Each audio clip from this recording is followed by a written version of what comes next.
वक्फ संशोधन अधिनियम, वक्फ board amendment bill halt कर दिया गया, रोक दिया गया है, क्योंकि नीतीश कुमार नहीं चाहते हैं। और इसी जदयू को तोड़ने का एक प्लान बीजेपी की दिल्ली के एक इशारे का है इंतजार, पूरा बिहार बैठा है तैयार। तो जो हमारे सोर्सेस बता रहे हैं, बिहार में अशोक चौधरी ये जिम्मेदारी निभा रहे हैं।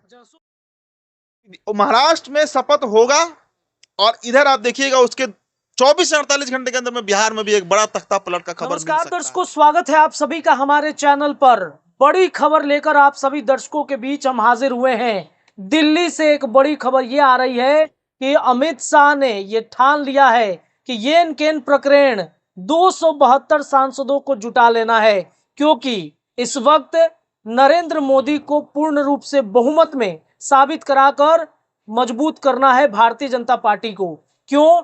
क्योंकि कई बार ये देखा जा रहा है कि सरकार जब जो एक धागा है, पतला धागा, उस पतले धागे पर आकर के खड़ी हुई है तो ऐसा लगता है कि नरेंद्र मोदी की सरकार खतरे में है।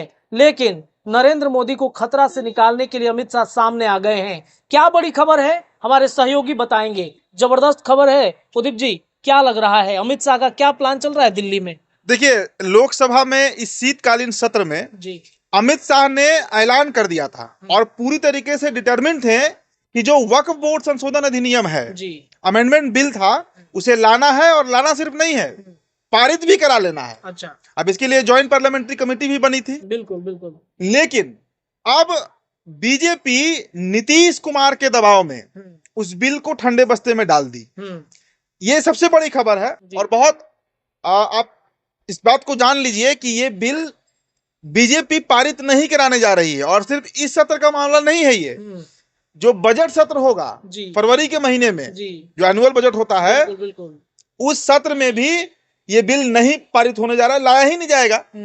कारण समझिए। और ये बातें हम क्यों कह रहे हैं, क्योंकि लोकसभा के जो स्पीकर हैं उनको जो एक पत्र दिया गया है, अनुरोध किया गया है कि जो जेपीसी जो है, ज्वाइंट पार्लियामेंट्री कमेटी, उसके अवधि को बढ़ाकर बजट सत्र के अंतिम दिन तक कर दिया जाए। क्या मतलब, मामला नहीं सुलझ पा रहा है? वो उसका क्या मतलब है कि जेपीसी को अंतिम तिथि जो दी जा रही है, बजट सत्र का अंतिम दिन, मतलब ये सत्र तो छोड़ दीजिए रत्ने, अगले सत्र में भी इसे नहीं लाना है। टल गया पूरे तरीके से टल चुका है वक्फ संशोधन अधिनियम। और इसके पीछे कारण बने हैं सिर्फ और सिर्फ नीतीश कुमार। अच्छा, देखिए, बेलागंज में जो जीत हुई, जी जब लगता है ना कि नीतीश कुमार कमजोर पड़ रहे हैं, अब याद कीजिए 2020 का विधानसभा चुनाव जब चल रहा था, अब क्या, अब तो नीतीश बाबू खत्म हो रहे हैं, फिर नीतीश कुमार शक्ति बनकर उभर गए, कम विधायक रहे लेकिन सीएम बने। लोकसभा हो रहा था, अब तो नीतीश कुमार खत्म पे है, चैप्टर क्लोज है, स्टोरी दी एंड है। ऐसा उभरे कि बीजेपी दब गई। अभी हो रहा था उपचुनाव, इसमें भी कहा गया कि अगर बेलागंज नीतीश कुमार हार जाएंगे, लेकिन मनोरमा देवी ने जो जीत वहां पर हासिल की, फिर नीतीश कुमार का वैल्यू जो है, बार्गेनिंग कैपेसिटी बढ़ गया। नहीं तो अगर बेलागंज हार गए होते तो शायद ये बिल अभी पारित हो रहा होता, ये बिल संसद में आज पेश हो गया होता। मतलब ये कहा जाता है कि नीतीश कुमार बेलागंज हारेंगे तो कमजोर पड़ेंगे, बीजेपी अपना दबाव बना सकती है नीतीश कुमार। बिल्कुल बिल्कुल बिल्कुल। लेकिन ये तो एक खबर है, जो सबसे बड़ी खबर है, ये भी एक बड़ा अपडेट अपने दर्शकों को हम बता रहे हैं। वक्फ संशोधन अधिनियम, वक्फ बोर्ड अमेंडमेंट बिल हॉल्ट कर दिया गया, रोक दिया गया है, क्योंकि नीतीश कुमार नहीं चाहते हैं। और इसी बात पर अमित शाह तमतमाए हुए हैं। अच्छा। अब अमित शाह पर आते हैं। देखिए, एकदम पक्की खबर आपको बता रहे हैं, बीजेपी बड़ा कदम उठाने जा रही है बिहार में। महाराष्ट्र में ओथ के बाद, महाराष्ट्र में जब शपथ होगा सीएम का, उसके बाद बीजेपी बिहार में तख्ता पलट की तैयारी में है रत्नेश। अच्छा, बिहार में इस बार बीजेपी करेगी? इस बार बीजेपी करेगी। अच्छा, अब नीतीश नहीं पलटेंगे? नीतीश कुमार पलटेंगे नहीं पलटेंगे, बीजेपी उसको लेकर बहुत बॉदर्ड नहीं है, क्योंकि नीतीश कुमार ने झुका दिया बीजेपी को। बीजेपी को जिस बात का डर था वो हो गया। और एक बार जब टांग अड़ा दिया नीतीश कुमार, तो आगे कई बिलों पर, कई अधिनियम पर, कई अमेंडमेंट बिल आएगा इस तरह का, उस पर नीतीश कुमार टांग अड़ाते रहेंगे। बिल्कुल, उनका तो अक्सर पावर बढ़ता चला जाएगा। बेलागंज जीते, विधानसभा में भी सीट शेयरिंग को लेकर के दबाव बनाएंगे, जो मुश्किल है। बहुत कुछ अभी कर सकते हैं नीतीश कुमार। अभी तो सीट शेयरिंग में ही फंस जाएगा विधानसभा का। बिल्कुल। तो खबर क्या है वो पहले अपने दर्शकों को हम बता देते हैं। देखिए, खबर दिल्ली से जो निकल कर आ रही है, जदयू को तोड़ने का एक प्लान बीजेपी तैयार कर रही है। अच्छा, जेडीयू को तोड़ने का प्लान भारतीय जनता पार्टी दिल्ली में तैयार कर रही है। और आपने हमारा थंबनेल देखा होगा, हमने थंबनेल पे लिखा है कि दिल्ली के एक इशारे का है इंतजार, पूरा बिहार बैठा है तैयार। हम क्यों ये बातें कह रहे हैं? मतलब बिहार में भी तैयारी शुरू हो गई है। देखिए बिहार में अब इस पे सवाल होगा कि नेता कौन है, नेता कौन है जी, इसके पर्दे के पीछे है कौन? है कौन जी देखिए जो खबर आ रही है, हालांकि इस खबर पे हमारा कोई मुहर नहीं है, लेकिन हाँ इस बात के तो हम पक्के तौर पे बता रहे हैं कि बीजेपी एक बड़ा प्लान रच रही है नीतीश कुमार के खिलाफ। हाँ, अब नेता कौन है, तो जो हमारे सोर्सेज बता रहे हैं, बिहार में अशोक चौधरी ये जिम्मेदारी निभा रहे हैं। अच्छा, अशोक चौधरी, बिल्कुल। फिर आ गए अशोक चौधरी। अशोक चौधरी देखिए और भी कोई हो सकता है, हम बोल तो रहे हैं कि इस खबर पे हमारा कोई वो नहीं है कि वही कर रहे हैं, लेकिन जो चर्चा है, जो राजनीतिक गलियारों में चर्चा है, वो हम साझा कर रहे हैं। अशोक चौधरी जेडीयू के, और देखिए हमने कई बार अपनी चर्चा में इस बात को कहा भी है, आज अगर जेडीयू टूटेगी तो 10-15 विधायक अशोक चौधरी के साथ जाएंगे। अभी देखिए ना, बेलागंज में मनोरमा देवी को टिकट कौन दिलवाया? कौन दिलवाया टिकट उनको? अशोक चौधरी का नाम सामने आया था, वही दिलवाया है ये टिकट। और उनको जिताने के लिए मजबूत वो लगे हुए भी थे, एकदम कैंप कर लिया था। पूरा ताकत उन्होंने झोंक दिया, और मनोरमा देवी के जीतने का कम से कम 50% श्रेय तो अशोक चौधरी को जाता है। तो इस तरीके से 10-15 विधायक हैं जो इनके साथ जा सकते हैं अशोक चौधरी के साथ। अच्छा अच्छा। और इसमें जो सवर्ण लॉबी है, मतलब सवर्ण के जो विधायक हैं, राजपूत हैं, भूमियार हैं, ब्राह्मण हैं, इनका लॉबी जो है जेडीयू में, वो अब नहीं चाह रहा है कि नीतीश कुमार इधर उधर करें, क्योंकि उनकी फजीहत ज्यादा होती है। उनके मतदाता जो सवर्ण है वो उनको पूछते हैं कि भाई अब क्या कर रहे हैं जेडीयू में रह के। दिल्ली से जो खबर है, दिल्ली में, और देखिए 24 नवंबर को जो ललन सिंह का बयान आया था कि मुसलमान जेडीयू को वोट नहीं करते हैं, दरअसल वो बीजेपी के उसी प्लान का हिस्सा था। अच्छा, ये बीजेपी के उसी प्लान का हिस्सा था जिसमें बीजेपी, मैंने कहा था ना, मैंने अपने हर खबर में इस बात को दोहराया हूं कि बीजेपी की जुबान बोल रहे हैं ललन सिंह, बीजेपी के हो गए हैं। बीजेपी के। देखिए आपको याद होगा जब ये महागठबंधन में थे जी ललन सिंह, उस समय लालू यादव से नीतीश कुमार का जितना पट रहा था, उससे अधिक ललन सिंह का पट रहा था। बिल्कुल याद है? बिल्कुल याद है, हर एक बयान याद आ रहा है। लाल तेजस्वी उतना नहीं बोलते जितना ललन सिंह बोलते थे। जी। तो ये फ्लेक्सिबिलिटी का जो क्वालिटी है वो ललन सिंह में है। अब आज के समय में अगर कोई पूछे तो ललन सिंह प्रो बीजेपी छोड़िए, वो बीजेपी के ही हो चुके हैं। तो दिल्ली में भी चाहे रामनाथ ठाकुर का आप नाम ले लीजिए, आप ललन सिंह का नाम ले लीजिए, ये कौन है? देवेश चंद्र ठाकुर, सीतामढ़ी वाले सांसद, या आपको दुलाल चंद्र गोस्वामी, कई सांसद ऐसे हैं जो आपको तैयार बैठे हैं कि आज नीतीश बाबू पलटा पलटी कर दे, हम तो रहेंगे बीजेपी के साथ। मुझे याद है कि जब नीतीश कुमार महागठबंधन में थे, लोकसभा का चुनाव का मतलब सारी तैयारियां चल रही थी, तो जिनका आप नाम ले रहे हैं ये वही सांसद जो चाहते थे कि नीतीश जल्दी से जल्दी बीजेपी जाए, क्योंकि इनके टिकट पर संकट था उस वक्त। देखिए आपको याद अगर होगा तो हमने अपने कई बार चर्चा में इस पर कहा है कि जेडीयू आज 2 खेमा में बटा हुआ है।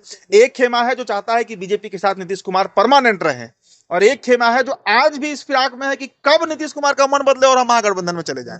हम मनीष वर्मा का नाम उसमें लेते हैं, क्यों लेते हैं? क्योंकि चर्चाएं होती हैं इसकी पटना में, पटना के पॉलिटिकल लॉबी में चर्चा है इस बात की कि जेडीयू का एक खेमा है जो चाहता है तेजस्वी के साथ जाए। तेजस्वी के साथ बिल्कुल। वो खेमा हो सकता है कि रिटेन करे, लेकिन बीजेपी अब जो एक्शन लेने जा रही है रत्नेश, बीजेपी, अमित शाह समझ चुके हैं कि नीतीश कुमार के रहते वक्फ बोर्ड संशोधन अधिनियम छोड़िए, कोई बिल हम पारित नहीं कर पाएंगे। बैसाखी की सरकार है ये, जी 32 सांसद कम है भाजपा के में। बिल्कुल। अगर 272 का आंकड़ा रहता तो अमित शाह थोड़े ना पूछने जाते नीतीश कुमार से कि नीतीश बाबू क्या चाह रहे हैं। बिल आता, बिल पारित होता, जदयू के सांसद को जितना टटराना होता लोकसभा में चिल्लाते रह जाते, बिल पारित हो जाता। अच्छा, एक सवाल है, ये तो बात हम नीतीश कुमार की कर रहे हैं, चंद्रबाबू नायडू भी तो हैं, इन दोनों के मतलब एक तरीके से सांसदों की वजह से आज नरेंद्र मोदी टिके हैं, तो क्या उनका भी कुछ ऐसा किया? देखिए महाराष्ट्र में जो जीत बीजेपी को मिली है, बीजेपी का कॉन्फिडेंस बढ़ गया है। हरियाणा में जो जीत बीजेपी को मिली है, बीजेपी का कॉन्फिडेंस बढ़ा है। लोकसभा में कुछ गलती हुआ, जैसे उत्तर प्रदेश में कम सीटें आई, वहां पर दलित कार्ड खेल दिया गया, कम सीटें आई। बिहार में 4-5 सीट खड़े हार गई बीजेपी पवन सिंह के चलते। हम बार बार कहते हैं काराकाट, औरंगाबाद, ये आरा, बक्सर, पाटलिपुत्रा, कई सीटें थी जहां कुशवाहा नहीं किए बीजेपी को वोट, और इस वजह से हार हो गई। तो बीजेपी को पता है कि पब्लिक हमसे उस स्तर पर नाराज नहीं है, लोकसभा में कुछ गलतियां थी जिसके चलते सीट कम हो गई। तो चंद्रबाबू नायडू पर आप पूछ रहे हैं। अब महाराष्ट्र का मैंने जिक्र क्यों किया? महाराष्ट्र का मैंने जिक्र इसलिए किया रत्नेश, क्योंकि महाराष्ट्र जीतने के बाद बीजेपी अभी फुल कॉन्फिडेंस में है। बीजेपी चाहती है कि, चाहती नहीं है, करेगी। आप देखिएगा, अभी बीजेपी का अगर पूछा जाए कि सबसे टॉप एजेंडा क्या है, तो सबसे टॉप एजेंडा बीजेपी का है 272 सांसद अपने पाले में कर लेना।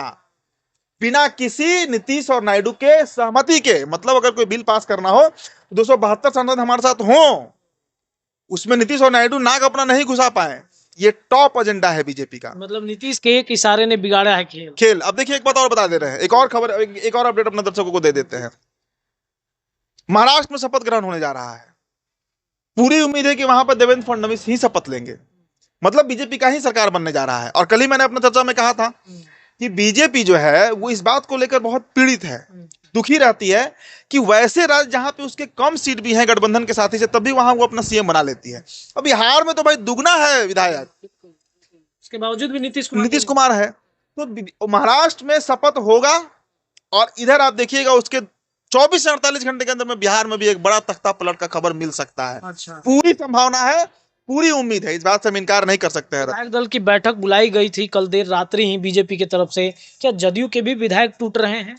हमने तो कहा इसके लिए काम भी चल रहा है। और मैंने क्या कहा कि दिल्ली के एक इशारे का है इंतजार, बिहार बैठा है तैयार। तो जेडीयू के विधायक टूट सकते हैं रत्ने। चलिए, जदयू के विधायक टूटेंगे, सांसद तो जाएंगे ही, इस पर्दे के पीछे कौन पूरा प्लानिंग रच रहा है इस पर भी आप सभी दर्शकों ने जान लिया। तो तख्ता पलट इस बार नीतीश नहीं भाजपा करेंगे। देखिए बीजेपी अपना सीएम अब बनाएगी बिहार में। बिल्कुल। अब वो चाह रही है, अमित शाह ने क्लियर कर दिया है कि यहां से कोई चेहरा होगा तो होगा, नहीं तो कोई नेता वो डिप्यूट करके यहां पे लाएगी।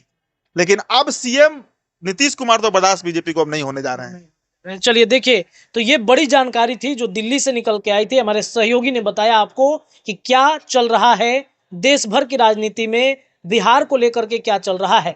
चर्चाएं लगातार जारी रहेंगी। अपने चैनल को सब्सक्राइब कर लीजिएगा, अपनी राय आप कमेंट में रख सकते हैं। बहुत बहुत धन्यवाद।